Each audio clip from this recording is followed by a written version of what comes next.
Alors, je vous salue tous dans le nom de notre Seigneur et Sauveur Jésus-Christ. Alors, j'espère que tout le monde se porte bien. Donc, aujourd'hui, nous sommes dans le premier terme de notre cours pour les nouveaux. Voilà, pour tous les nouveaux, pour tous les chrétiens que nous encadrons. Nous avons décidé de faire une série, d'aborder avec une série de thèmes, de sujets. Voilà, pour leur formation, pour leur permettre vraiment de grandir, de connaître Dieu. Voilà, pour vraiment les former, puisque Jésus a dit, allez par toutes les nations. Voilà, faites de toutes les nations des disciples, les baptisant au nom du Père, du Fils et du Saint-Esprit. Et il a dit, enseignez-leur à observer tout ce que je vous ai prescrit. Donc, il est vraiment important que tous ceux qui donnent leur vie à Jésus, qui sont des nouveaux, même qui sont même des nouveaux convertis, même aussi des anciens qui veulent aussi participer à ces formations, vous êtes tous les bienvenus. Voilà, nous voulons vraiment commencer une série d'études bibliques, de formation, qui sont un peu comme des cours de base pour les nouveaux. Voilà, donc le premier thème que nous voulons aborder, c'est ce que vous voyez à l'écran. Voilà, qui est Dieu? Est-ce que Dieu a une origine? Ses attributs. Voilà, donc pour tous ceux qui veulent vraiment continuer à suivre ces cours, voilà, vous pouvez contacter l'un des numéros WhatsApp qui s'affiche en bas. Voilà, ok, vous pouvez contacter l'un de ces numéros. Voilà, pour que nous puissions réellement vous intégrer à notre groupe WhatsApp où nous faisons voilà, ces genres de formation, où on donne la possibilité aux gens aussi de poser des questions. Voilà, ou souvent aussi on a des rencontres groupées voilà, sur WhatsApp pour pouvoir vraiment échanger, discuter, voilà, pour que les gens puissent vraiment croître dans la foi, puissent grandir dans le Seigneur. Voilà, donc aujourd'hui nous allons parler de qui est Dieu et est-ce que Dieu a une origine. Voilà, je sais que pour ceux qui connaissent déjà le Dieu de la Bible, parler de l'origine de Dieu peut sembler être une contradiction en soi parce que Dieu n'a pas d'origine.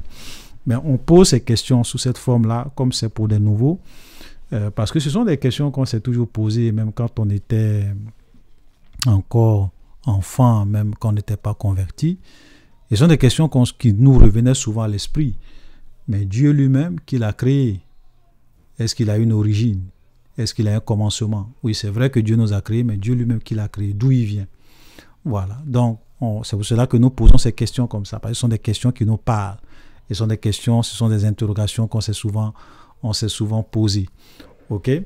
Voilà, donc j'ai essayé un peu de mettre une définition de Dieu à l'écran, que j'ai essayé un peu de ramasser par-ci, par-là, et qui sera un peu notre feuille de route pour essayer de parler de qui est Dieu et ses attributs. Donc, comme vous pouvez le voir à l'écran, Dieu, c'est l'être suprême. Et quand nous parlons d'un être suprême, c'est d'abord un être qui est au-dessus de tous les êtres. Ça dit qu'au-dessus de Dieu, il n'y a rien. Il n'y a personne au-dessus de Dieu. Donc, il nous a créés de la même manière que lorsqu'on va dans un pays, on dit que ça c'est l'autorité suprême. Ok, quand on va dans un pays, on dit le président de la République est l'autorité suprême, ça veut dire qu'au-dessus du président de la République, il n'y a pas d'autorité dans un pays donné. Eh bien, sachez que Dieu, parmi tous les êtres qui existent, il est non seulement l'autorité suprême, il est l'être suprême. Suprême. Ok? Et au-dessus de lui, il n'y a rien. Et ce n'est pas un être comme vous et moi. Parce que toi comme moi, nous sommes des êtres limités. Ok? Nous vivons dans le temps, on a des limites. Mais Dieu, c'est quelque chose d'immense. C'est vraiment un être infini.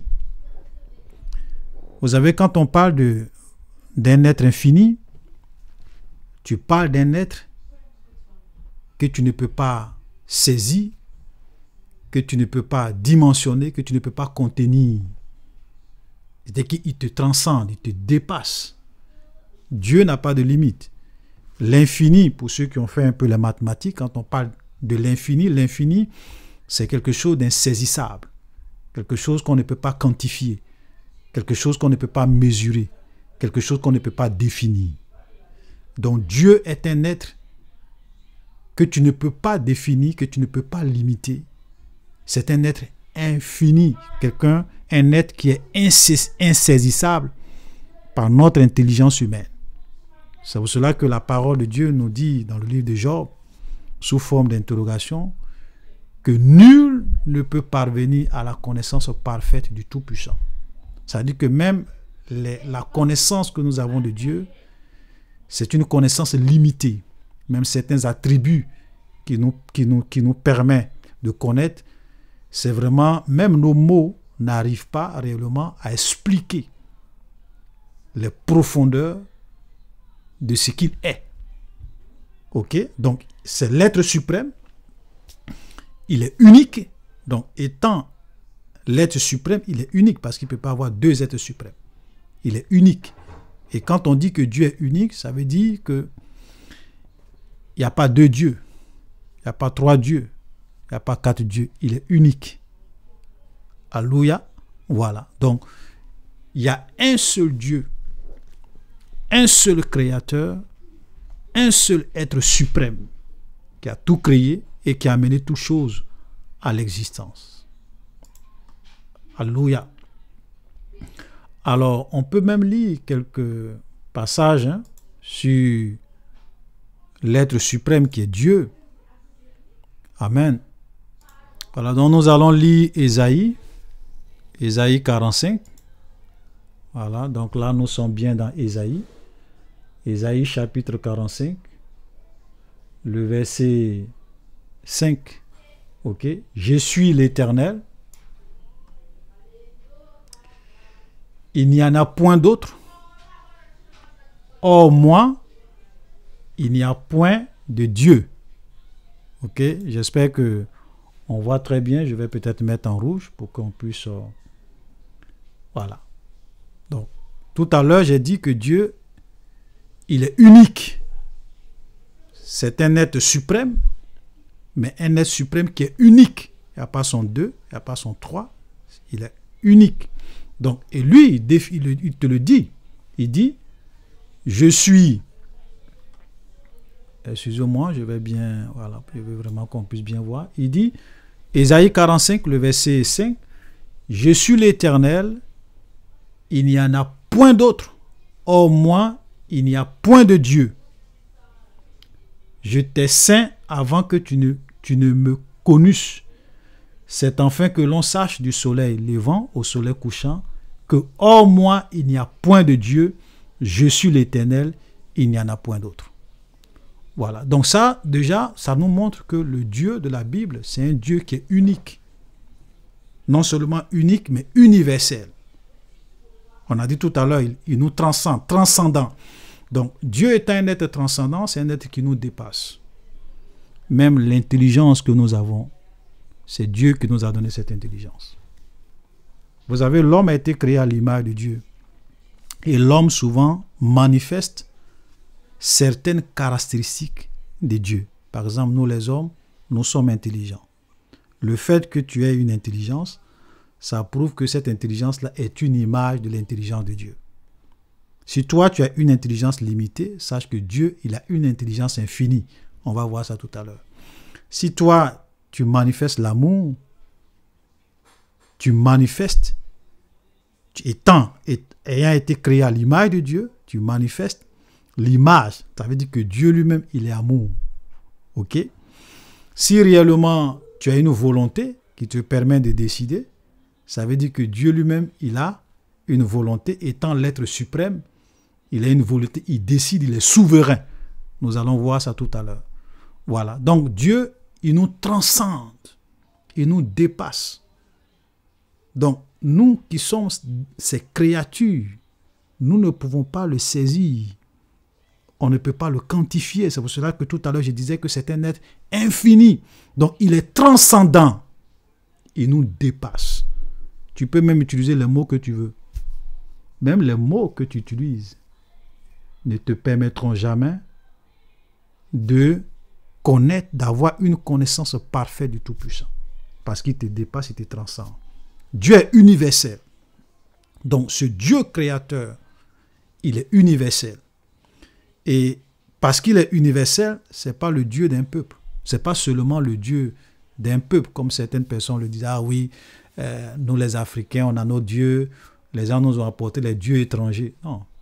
Dieu, c'est le Dieu de tout le monde. Il est le Dieu de toute chair. Voilà. Il est le Dieu de toute chair et nous pouvons voir cela dans... Voilà, on va lire. Au fur et à mesure, on va lire des passages parce que je préfère souvent qu'on puisse aussi lire des passages pour que les gens sachent qu'on n'invente rien. Nous allons lire Jérémie. Voilà, Jérémie. On va lire Jérémie. Jérémie 32, verset 17. Non, je pense que c'est Jérémie 34 plutôt, excusez-moi. Jérémie 34, verset 17.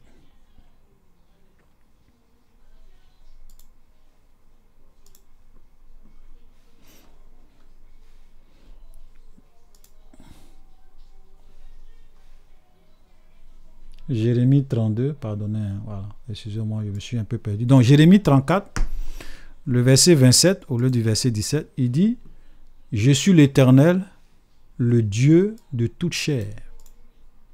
Il n'y a rien qui soit étonnant de ma part. » Donc, ce Dieu dont nous sommes en train de décrire, il est le Dieu de toute chair. À partir du moment où tu es un être, parce que nous, les hommes, nous sommes faits de chair, nous sommes chair. Ok? Voilà. Donc, il est le Dieu de toute chair. Il est le Dieu de tout ce qui existe. Il est le Dieu de toute la création. Donc, ce n'est pas un Dieu qui est limité à un peuple, à une race, à une tribu. Il est le Dieu de toute l'humanité. Donc, c'est pour cela que dans la définition, nous disons que il est universel. Non seulement il est unique, mais il est universel. Créateur de toutes choses. Il n'y a rien qui existe qui n'a pas été créé par Dieu. La Bible nous dit dans Genèse chapitre 1 que nous allons lire. Au fur et à mesure, on va quand même lire quelques textes. Voilà, pour appuyer un peu la manière dont nous sommes en train de décrire ce Dieu, parce que tout ce que nous savons sur Dieu, Dieu nous le dit dans sa parole. Voilà, tu ne peux pas réellement, même si tu peux souvent donner des définitions vagues, mais il y a certaines définitions que tu ne peux, certaines choses que tu ne peux pas connaître sur Dieu, sur lui-même, il ne te révèle pas cela. Et dans sa parole, il nous révèle qui il est. Donc ici, la Bible nous dit dans Genèse chapitre 1, verset 1, au commencement, Dieu créa les cieux et la terre. Donc tout a été créé par lui. Donc la terre sur laquelle nous sommes est l'œuvre de ses mains. Vous savez, souvent c'est un peu étonnant et c'est souvent triste de le dire. Il y a beaucoup de gens qui nient l'existence de Dieu. Ils se disent que Dieu n'existe pas, nous sommes le fruit du hasard. Ou bien le monde vient du Big Bang. Et souvent on dit oui, la science. Ce que les gens oublient, c'est qu'il y a beaucoup de scientifiques qui croient en Dieu.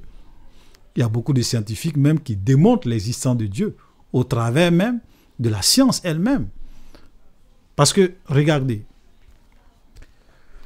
le téléphone que j'ai ici, si tout à l'heure je viens dire aux gens que ce téléphone-là, c'est le fruit du hasard, qui va me croire? Personne ne va me croire. Les gens m'ont dit, mais toi, tu es un malade. Comment ce téléphone-là peut être le fruit du hasard? Le téléphone est trop complexe pour être le fruit du hasard. Parce que comment le hasard peut fabriquer un truc comme ça? Comment par des processus de l'évolution, des éléments peuvent se mettre ensemble pour former un truc aussi complexe? Comment le hasard peut savoir que il fallait mettre une caméra pour pouvoir filmer, des boutons pour augmenter le volume, diminuer le volume, des boutons pour allumer ce téléphone, un système pour pouvoir même passer des appels vidéo, appels téléphoniques. Ok? Comment le hasard a pu créer quelque chose d'aussi technologiquement avancé? Nul ne va croire ça. Mais laisse-moi te dire, un être humain est plus complexe qu'un téléphone. Nous sommes des êtres pensants. Comment la nature, comment le hasard, quelque chose d'inintelligent, a pu créer un être intelligent? Vous savez, c'est ça la folie. Lorsque on veut réellement nier l'existence de Dieu, on veut nous faire croire que le monde n'est rien d'autre que le fruit du hasard. C'est-à-dire que moi, en tant qu'un être intelligent, un être qui a une conscience, qui a une volonté, qui a des émotions, quelque chose d'inintelligent a pu créer un être intelligent, un être pensant. C'est fou. Comment le hasard a pu savoir que j'avais besoin de 2 yeux pour voir, une bouche pour parler, pour manger, pour m'exprimer, un nez pour respirer, des oreilles pour entendre, mes 5 sens. De telle sorte que même quand quelque chose me touche, qui me fait mal, tout de suite je réagis. Parce que il y a un système qui est là qui me permet de pouvoir savoir si quelque chose me fait mal ou pas. Mon organisme, mon corps, tout le sang qui coule, les battements de mon cœur à un rythme vraiment régulier, de telle sorte que si j'arrête même de respirer pendant 2 minutes, je meurs. Comment le hasard a pu créer tout ça? Mais créer un environnement où la vie est possible. L'eau, l'air, le soleil, avec une précision incroyable. Vous voyez? Donc, lorsque nous lisons la Bible, vous savez, c'est pour cela que Dieu, lorsque nous lisons sa parole, il ne cherche pas à se démontrer. Pourquoi Dieu ne cherche pas à se démontrer? Parce que son existence doit être une évidence pour toute sa création. La Bible nous dit ceci dans Romains, okay, qui est très intéressant. Dans Romains chapitre 1, le verset 20, okay, nous allons lire ça. Romains chapitre 1, le verset 20. Qu'est-ce que la Bible nous dit? En effet, regardez ce que ce texte-là dit. Je vais mettre ça en rouge. En effet, les perfections invisibles de Dieu, sa puissance éternelle et sa divinité se voient comme à l'œil depuis la création du monde quand on les considère dans ses ouvrages. Amen.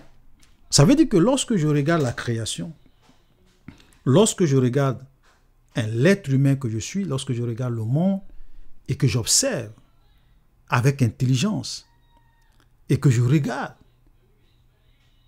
je vois l'œuvre d'un être invisible, d'un Dieu créateur. Sa puissance éternelle, sa divinité se voit comme à l'œil depuis la création quand on les considère dans ses ouvrages. Dieu n'a pas besoin de te dire qu'il existe. Son existence est une évidence. Et donc, quand la Bible commence, vous voyez que la Bible ne commence pas par expliquer si Dieu existe ou pas. La Bible dit, au commencement, Dieu créa les cieux et la terre. Dieu ne cherche pas à démontrer son existence dans la parole de Dieu parce que son existence est une évidence. Alléluia. Ça, c'est très important. Donc, le Dieu de la Bible, c'est un Dieu, il est le Dieu créateur. C'est lui qui a créé toutes choses. Au commencement, Dieu créa les cieux et la terre. Nous allons peut-être dans une autre capsule voir un peu dans les détails comment Dieu a créé le monde. Jean chapitre 1, le verset 1, on nous dit, au commencement était la parole était avec Dieu, la parole était Dieu, elle était au commencement avec Dieu. Mais regardez le verset 3, puisque nous sommes ici en train de parler du Dieu créateur, on dit, toutes choses ont été faites par elle, et rien de ce qui a été fait n'a été fait sans elle. Ça veut dire que tout ce que tu peux voir dans toute la création, il n'y a rien qui existe, il n'y a rien qui a été fait sans Dieu. Parce que cette parole qui est créatrice est Dieu elle-même. Donc, le Dieu, qui est Dieu, il est le créateur. Je vais lire encore un autre texte à ce sujet, qui est dans Colossiens. Colossiens chapitre 1. Voilà, le verset, nous allons commencer à lire à partir du verset 15, qui est aussi très intéressant. Ici, on te parle de Jésus. On a une capsule où nous allons voir est-ce que Jésus est Dieu ou un simple prophète ou un simple messager. Ça, c'est une autre capsule. Mais pour le moment, on est en train de voir Dieu. On dit, il est l'image du Dieu invisible, le premier-né de toute la création. Mais regardez le verset 16. Ce Dieu-là, car en lui ont été créées toutes les choses. En lui ont été créées toutes les choses qui sont dans les cieux et sur la terre, les visibles et les invisibles, trône, dignité, domination, autorité. Tout a été créé par lui et pour lui. Donc tout ce que tu peux imaginer dans ce monde, tout a été créé par Dieu, tout a été créé pour Dieu. Il est le propriétaire de toute la création. Il est avant toute chose. Ça, c'est vraiment très, très, très, très intéressant. Il est avant toute chose. Et toute chose subsiste en lui. C'est pour cela que nous avons dit ceci dans la définition.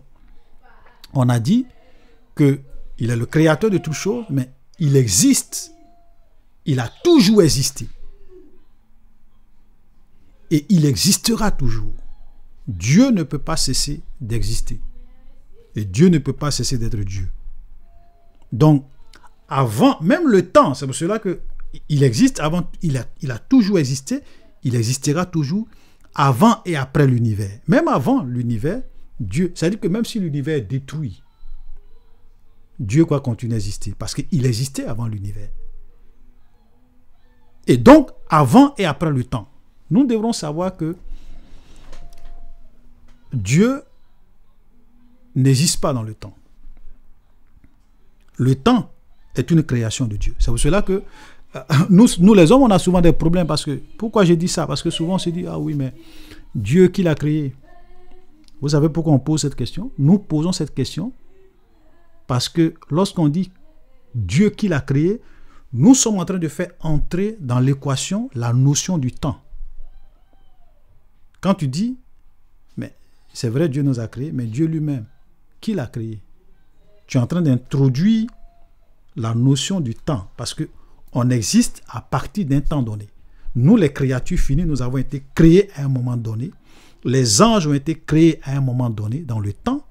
Donc, on se pose souvent la question, mais Dieu lui-même, si on remonte dans le temps, comment Dieu a existé, comment Dieu est venu. Mais le problème, c'est que le temps n'existe pas pour Dieu. Dieu n'existe pas dans le temps. Parce que même le temps qui te permet de dire, bon, si je veux parler à la manière des hommes, 2020, 2025, 1950, toute cette notion de temps, même les calendriers que nous définissons pour nous retrouver dans le temps est une création de Dieu. C'est lui qui a créé le temps. Et il a créé le temps pour que nous, les hommes, nous puissions réellement nous repérer dans le temps. Le temps a un effet sur nous parce que nous vieillissons dans le temps. Nous vivons des événements dans le temps, mais sauf que Dieu, il est en dehors du temps. Très important. Et le Dieu, c'est pour cela que quand vous lisez la Bible, Dieu se conjugue dans le passé, dans le présent et dans le futur. Regardez Apocalypse, très intéressant. Apocalypse chapitre 1, le verset 8. Je vais afficher à l'écran. Je suis l'alpha et l'oméga, dit le Seigneur Dieu, celui qui est, qui était et qui vient, le Tout-Puissant. Donc, ça déjà, on te dit qu'il est l'alpha, qu'il est l'oméga. Ça veut dire qu'il est A, il est Z. Donc, quand toi, parce que A et Z, si on définit ça comme étant le temps, le début et la fin, parce que entre le début et la fin, c'est la notion du temps qui vient. Mais Dieu, il est le commencement du temps, il est le commencement de toute chose, il est la fin de toute chose, il est la fin du temps. Donc tout ce qui a été créé, il est le commencement. Parce que tout a été créé par lui. Parce qu'il est avant toute chose. Nous l'avons vu tout à l'heure. Il est avant toute chose. Il est avant toute chose. et toute chose subsiste en lui. C'est-à-dire que tout est maintenu par Dieu, tout est coordonné par Dieu, tout est maintenu par Dieu. Mais lui-même, il est avant toute chose. Il ne peut pas être une créature. Et puisqu'il est avant toute chose, même le temps, il est en dehors du temps. Et on dit qu'il est. Ça veut dire qu'il est dans le présent, qui était, on le conjugue au passé, et qui vient, on le conjugue dans le futur.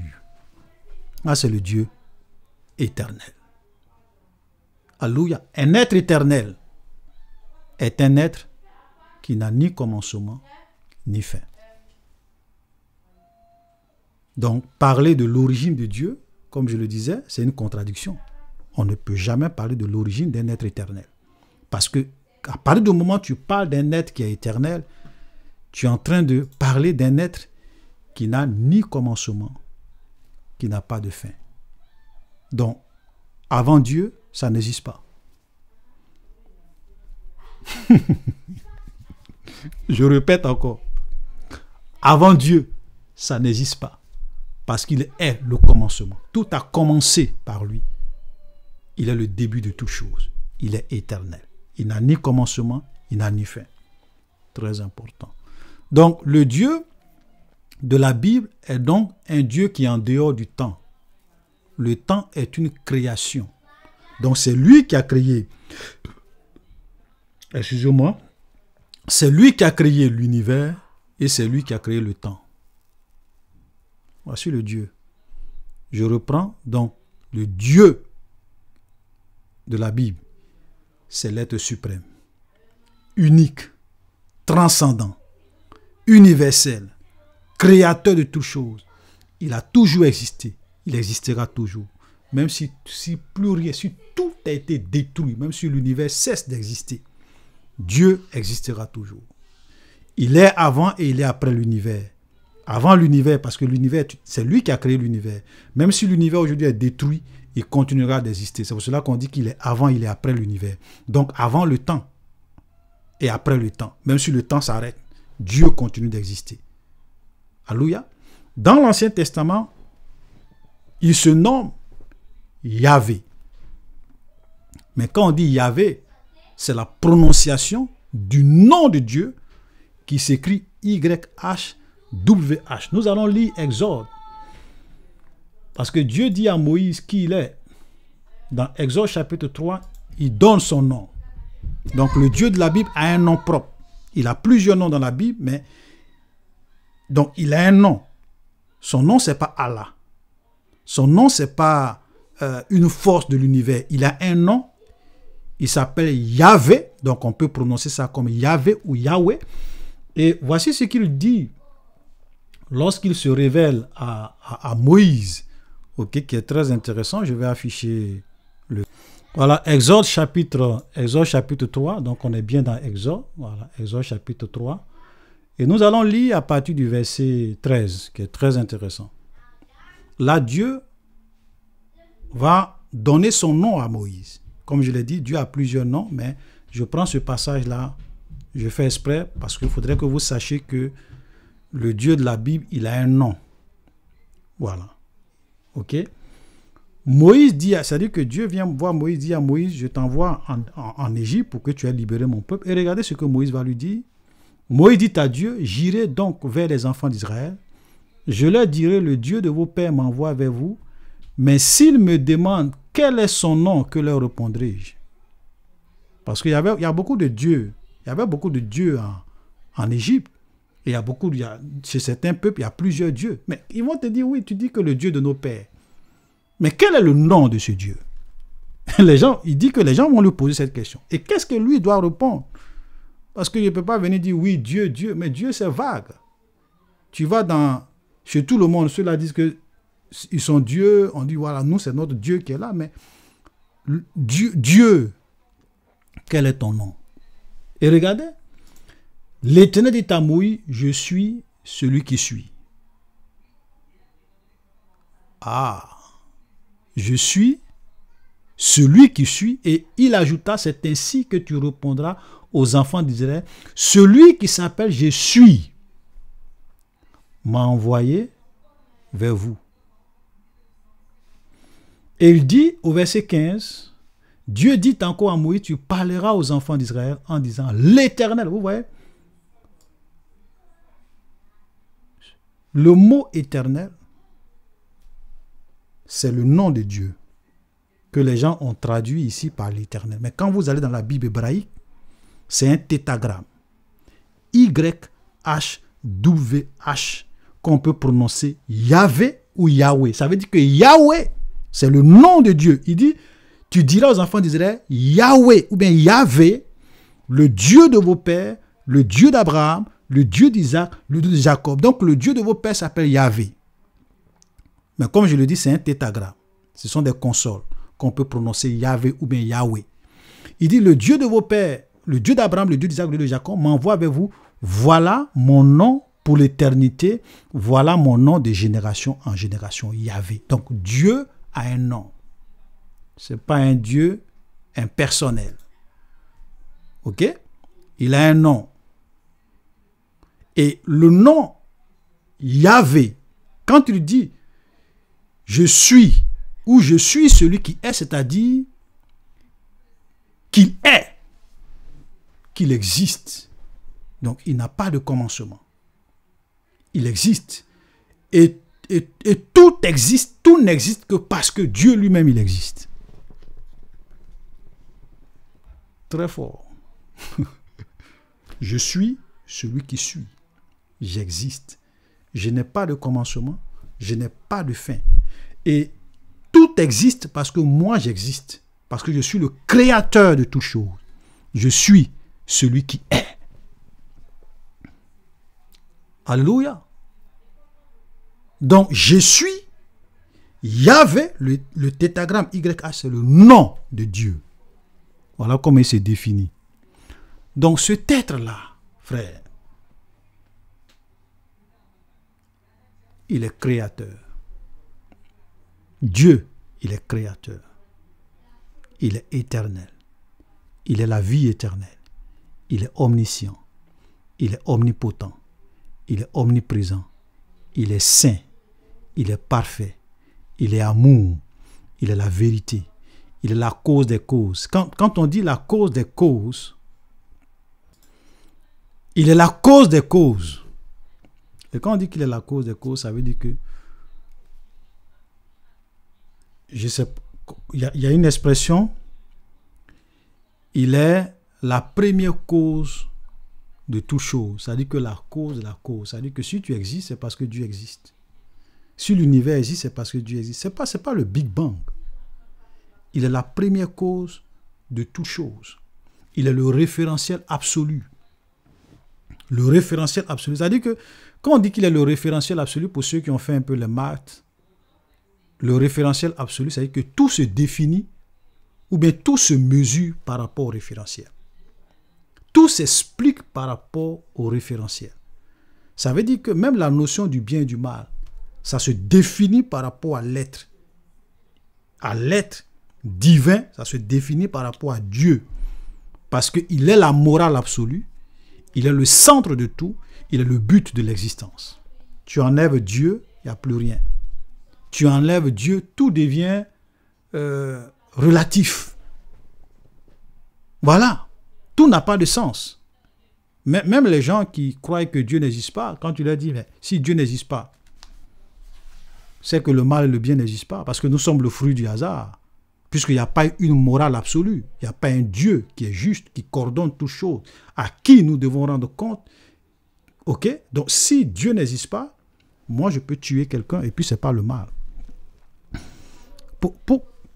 Mais si Dieu n'existe pas, comment tu définis le bien? Comment tu définis le mal? Parce que même le bien et le mal se définissent par rapport à une morale supérieure, à une conscience supérieure, à un Dieu, à un être suprême, qui coordonne et qui gouverne toutes choses. Si Dieu n'existe pas, le mal n'existe pas, le bien n'existe pas. C'est-à-dire que même si quelqu'un te tue, pourquoi tu dis qu'il fait mal? Pourquoi? Imaginez, Dieu n'existe pas, moi je te tue. Pourquoi tu penses que je fais mal? Tu vas dire, oui, tu fais mal parce que... Je dis, oui, mais nous sommes le fruit du hasard. Le bien, parce que c'est le hasard qui nous a permis de venir dans ce monde. Donc même la notion du mal n'existe pas. Moi, je peux faire le mal et pour moi, ça peut être le bien. Voilà. C'est pour cela que c'est très dangereux. Quand vous voulez vivre dans un monde où vous voulez nier l'existence d'un être suprême. Parce que quand tu nies l'existence d'un être suprême, tout devient facultatif. Parce que même moi-même, je suis le fruit du hasard. Le mal n'existe pas. Ce que toi, tu considères comme mal peut être pour moi bien. Donc, je peux même te faire du mal si moi, je considère que cela me procure un plus grand bien. Donc, la définition du mal et du bien devient donc quelque chose de personnel. Et là, nous pouvons facilement rentrer dans une jungle. Alléluia. Donc, Dieu, il est la morale absolue, il est la cause des causes, il est le référentiel absolu, il est le centre de tout, le but de tout. Tout n'a de sens que parce que Dieu existe. Parce que tout se définit par rapport à cet être créateur. Alléluia.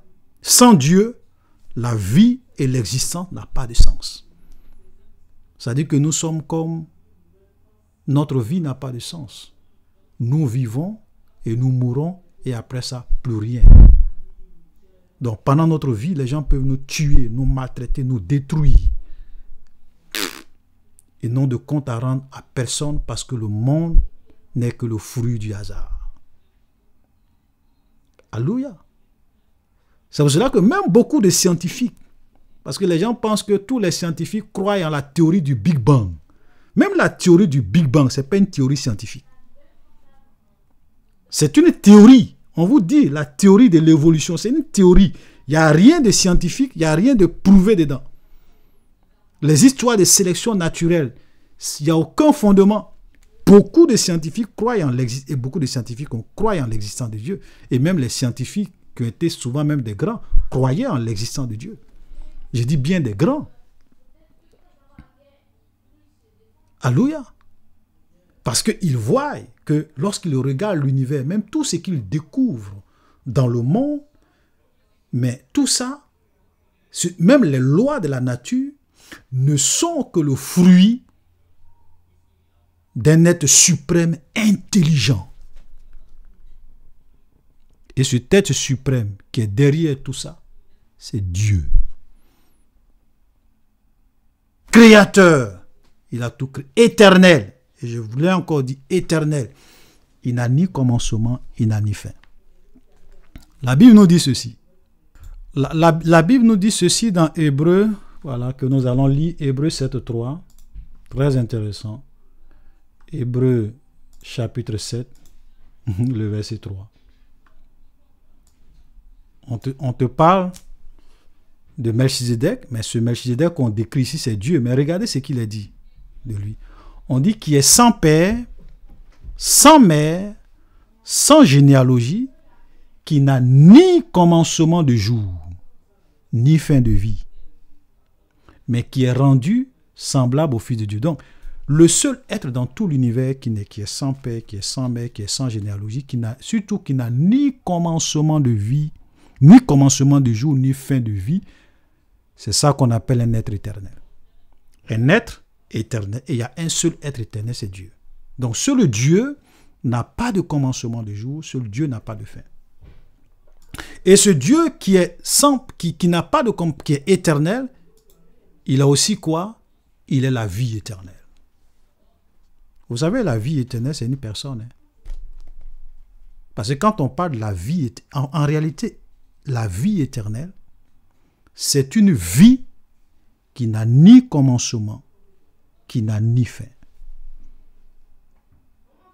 Alléluia. Quelqu'un peut-être va me dire, oui, mais la Bible a dit, celui qui croit en Dieu, Jésus a dit, celui qui croit en moi a la vie éternelle. Oui, pourquoi on dit celui qui croit en Dieu? Parce que dans l'éternité, parce que tu as accepté Jésus, tu seras connecté à la vie de Dieu. Alléluia, tu seras connecté à la vie de Dieu. Et la vie de Dieu, c'est la vie éternelle. C'est une vie qui n'a ni commencement ni fin.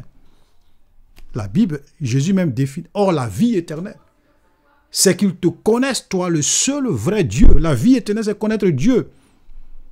et nous passerons toute l'éternité à connaître l'être infini, l'être suprême qui est Dieu. Et parce que nous serons en communion avec lui, dans sa présence, cette présence-là nous permettra de réellement vivre éternellement. Vous savez, la vie éternelle, ce n'est pas le fait de vivre sans fin. Même ceux qui vont à l'enfer auront, si on veut parler de la vie en tant que vie, comme on le définit, peut-être avoir une conscience vie, même ceux qui vont à l'enfer ont une vie sans fin. La Bible dit que le diable et ceux qui vont le suivre vont être jetés dans les temps de feu. La Bible dit leur souffrance montera au siècle des siècles. Quand on dit au siècle des siècles, c'est l'éternité. Mais pourtant, on parle de la mort éternelle. La vie éternelle, c'est être avec Dieu. Alléluia. Donc, ce être-là, il est créateur, il est éternel, il est la vie éternelle. Jésus a dit, je suis le chemin, la vérité et la vie. Donc, la vie éternelle, c'est une personne. Il est omniscient. On va aller un peu vite, comme ce sont des petites capsules, je ne vais pas vraiment arriver à 1 heure. Il est omniscient, ça veut dire qu'il sait toutes choses. Dieu n'apprend pas. Il n'y a pas quelque chose que Dieu apprend. Et il n'y a rien dans ce monde que Dieu ne connaît. Il n'y a pas une loi, une théorie que Dieu découvre. Parce qu'il est le créateur de toutes choses. Il sait tout. Il connaît tout.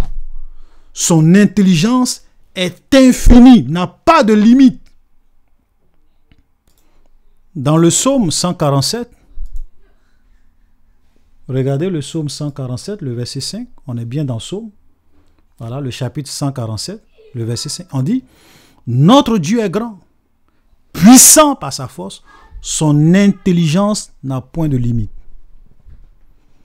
Nous, les hommes, nous avons une intelligence limitée. Et comme je le disais tantôt, puisque nous avons été créés à l'image de Dieu, nous sommes juste l'image. Même notre intelligence, c'est une intelligence qui est l'image de l'intelligence de Dieu. Et nous, nous avons une intelligence limitée, mais Dieu, lui, son intelligence n'a pas de limite, n'a pas de fin. Alléluia. Donc Dieu, ce n'est pas quelqu'un à qui tu vas venir dire quelque chose qu'il ne sait pas. Il est omniscient. Il sait toutes choses. Il connaît toutes choses, même les pensées de ton cœur. Ce que tu penses dans ton cœur, il sait. Avant même que tu ouvres la bouche, ce que tu vas dire, il sait. Rien ne l'étonne. C'est pour cela que, frère, Dieu,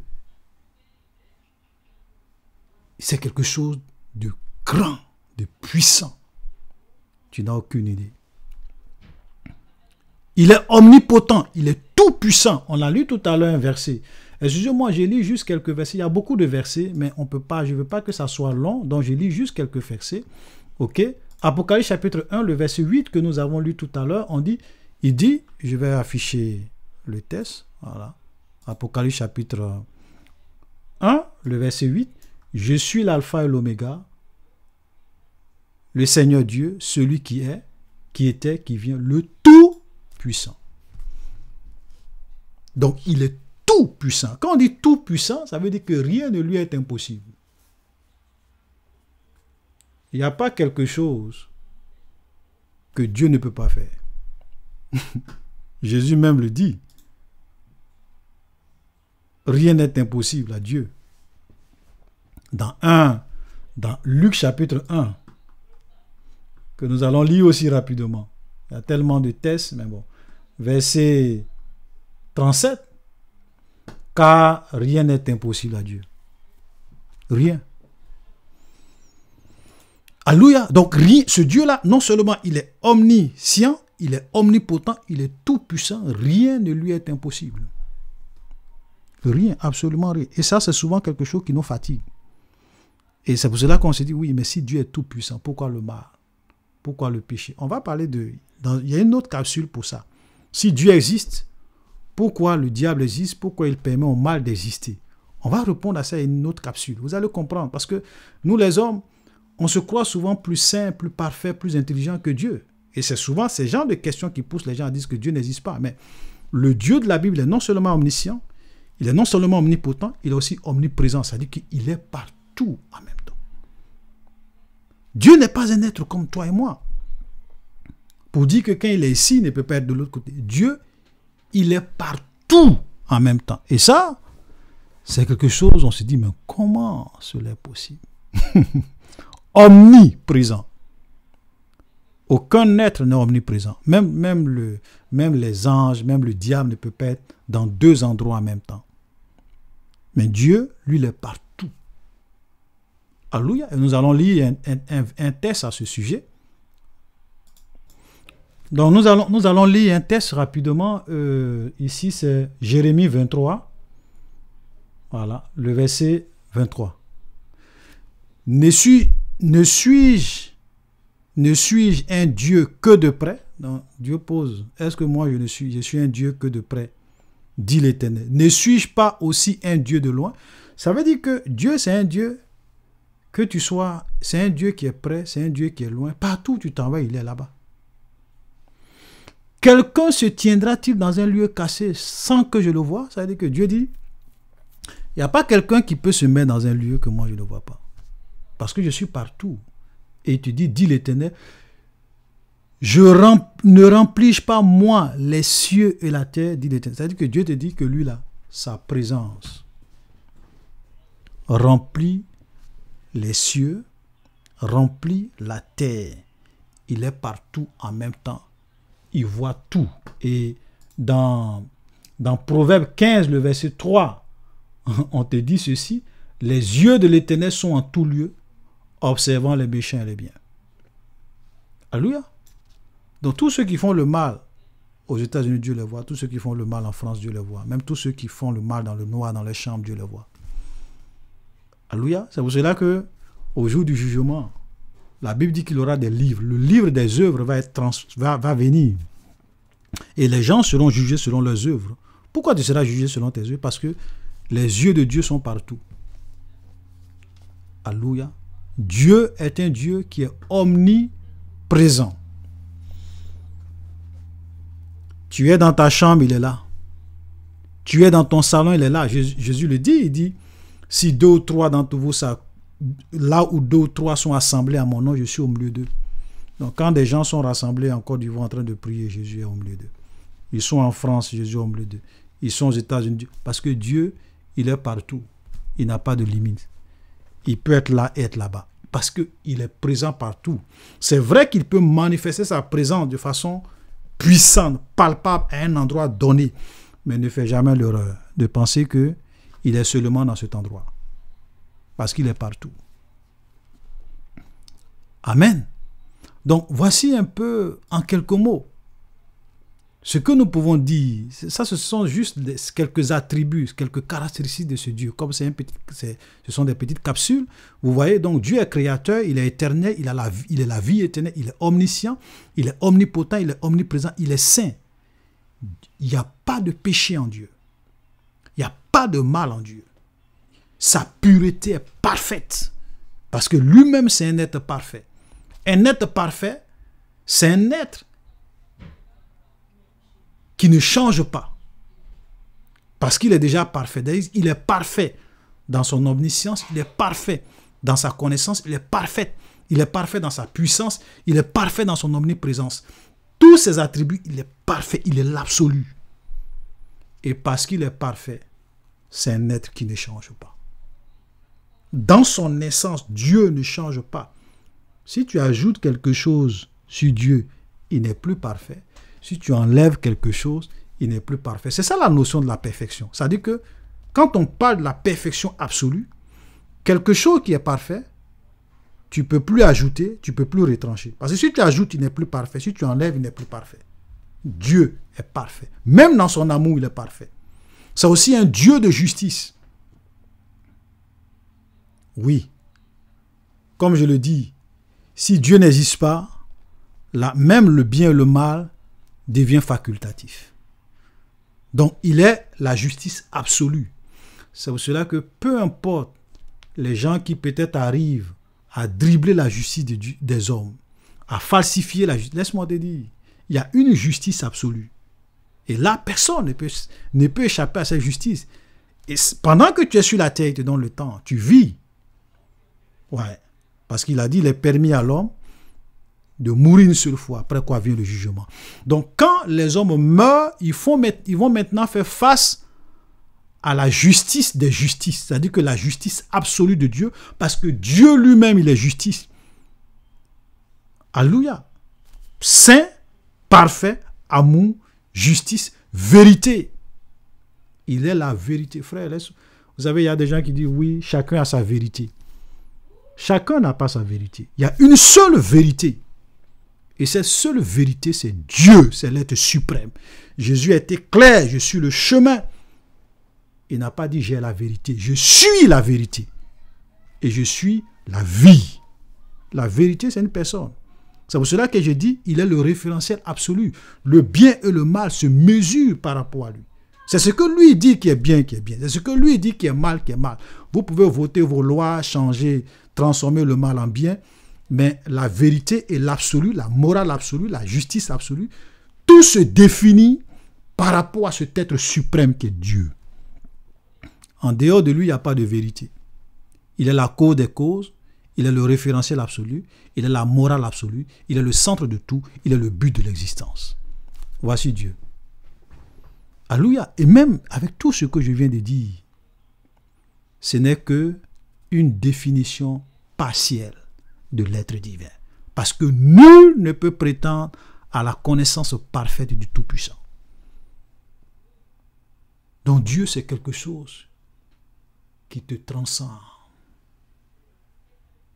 Il te transcende.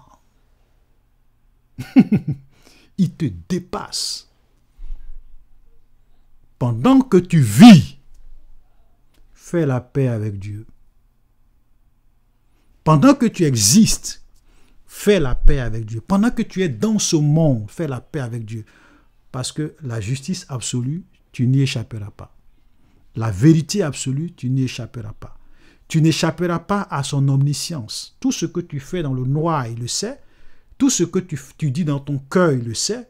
Tout ce que tu projettes faire, il le sait. Tu n'échapperas pas à son omnipotence parce qu'il est tout puissant. Tu ne peux pas aussi échapper à son omniprésence. Parce que la Bible dit que les yeux de Dieu sont partout observant les méchants et les bons. Et un jour, ils vont devoir faire face à ce Dieu saint, à ce Dieu parfait. Shalom, soyez bénis et à la prochaine pour une autre capsule.